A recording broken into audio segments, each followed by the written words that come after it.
All right, good morning, afternoon.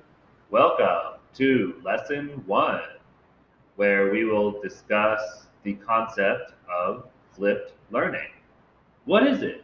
Well, according to Hung 2015, flipping the classroom is a pedagogical method to blended learning in which the typical activities of classroom lectures followed by homework, this is more traditional, is in the reversed order and is often supplemented or integrated with instructional videos.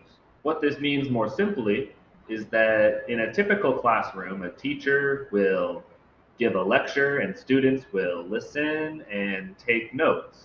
Outside of class, students have the responsibility of completing a homework assignment where they apply the lessons and the concept of the in class instruction.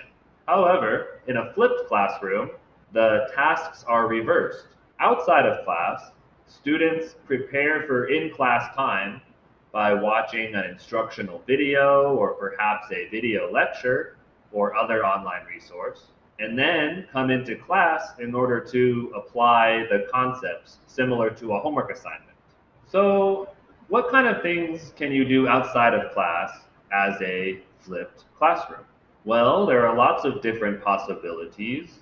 Very commonly, it's common to use a video lecture where the instructor records themselves as if they were lecturing to the class, but instead the students are watching this video at home, taking notes, and preparing questions.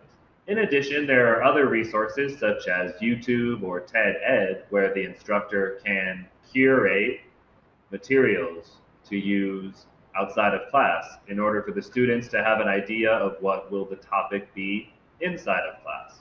And finally, though not always recommended, the instructor can assign some kind of reading material for the students to review before coming to class that day.